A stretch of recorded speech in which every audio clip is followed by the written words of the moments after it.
Hi everyone. Confidence plays a really big part in having to face the immense challenges that dementia residents have to cope with entering and being in a dementia facility. So confidence is knocked both with present memory loss, past memory loss, confusion, direction orientation loss, and then of course stigma and prejudice. But people that have long-term life confidence, this is a great asset, both coming into the unit and being in the unit, if they can maintain that.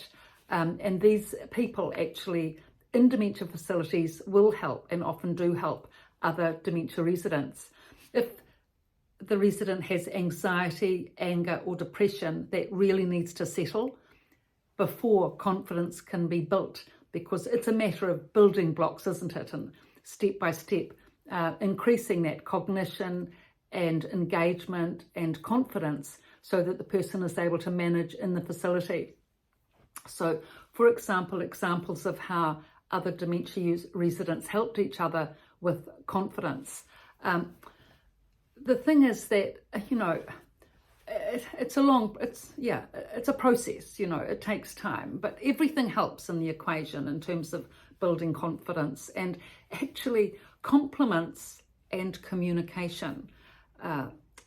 Kind compliments and genuine empathetic communication goes a long way to a dementia resident, and any of us actually being able to build back confidence.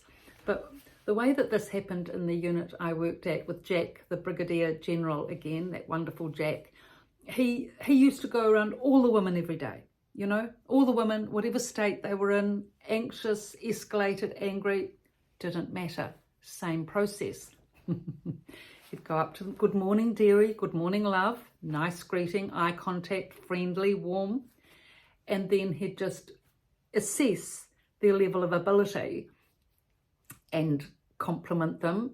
There was always a compliment in there, I have to say, this sort of the women always used to perk up with Jack's compliments, no matter what he said. Nice lipstick, dearie, or you look lovely, or you've just had your hair washed, and what lovely curls you've got, or lovely hair set today. Look, it didn't matter, whatever it was. It actually played a big part, those little compliments, because the thing is, we forget. Just imagine you're woken up early, say 6 o'clock, when you're a 10 o'clock riser, so that's a hardship in itself. You're thrown in the shower, not thrown in the shower, but you're not feeling like a shower, so you have to have a shower, wash the hair, get dressed. It's a big rigmarole. And if you're confused and you're not really, and it's maybe not explained to you what's happening, or maybe it's been explained but you haven't quite got it, so you're going through this sort of turmoil of washing and dressing and whatever, quick. It's always quick because there's never enough time for carers when they're working with you. It can be a really distressing experience for dementia residents.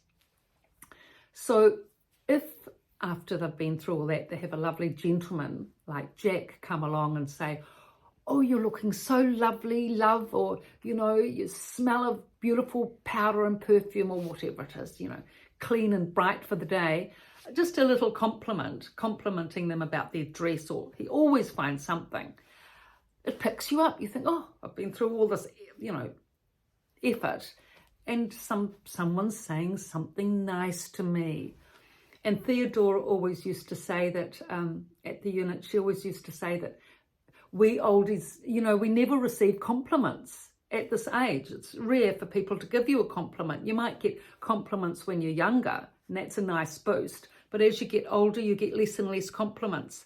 So compliments play a big part. I mean, it doesn't lift a person's confidence, immeasurably, but it plays a part. And the other thing is communicating at their level, with them, on their wavelength. And I'll just say something again from Jack, from the resident's voice, about what he said about this and his morning greetings and communication to all the dementia ladies. Sometimes you have to bring your intelligence down a few levels to communicate with them, which is unfortunate but necessary to communicate with people with mental disabilities. It's amazing how some people fall into dementia, going from an active brain to a vegetable state. Some of it is because they are not stimulated enough, no brain stimulation.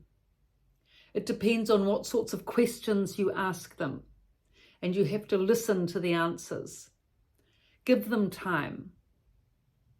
Everybody has a story of their life, and you can activate their memories of bygone years. Everyone is an individual.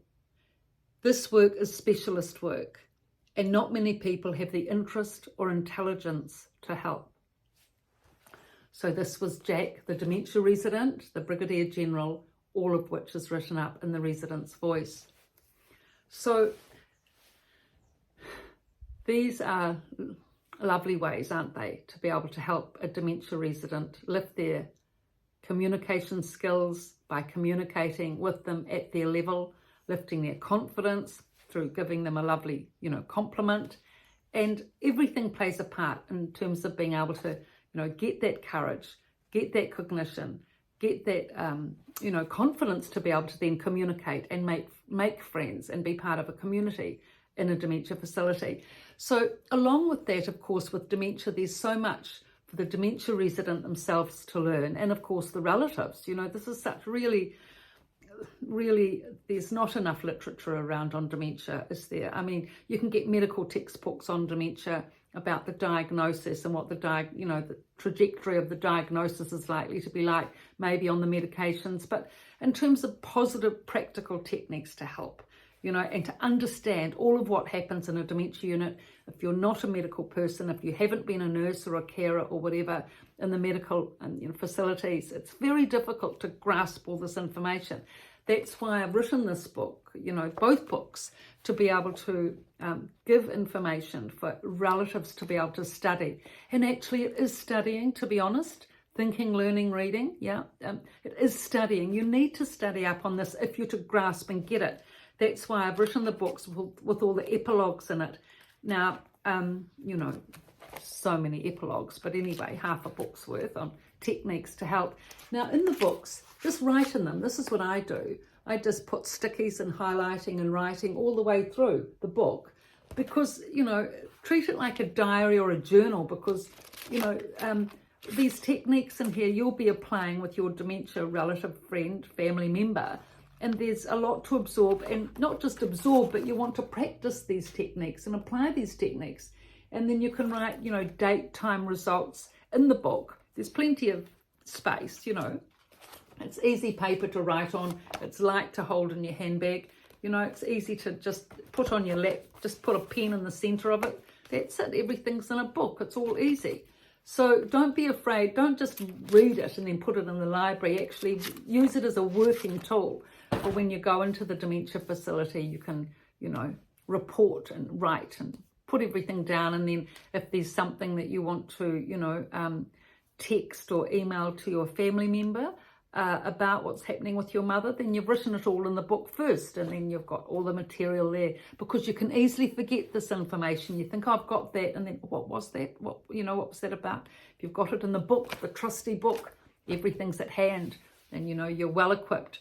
So thank you for your likes and looks and subscriptions. That wonderful lot of subscriptions came from nowhere. I don't know where that came from, but fantastic on YouTube. So thank you for that.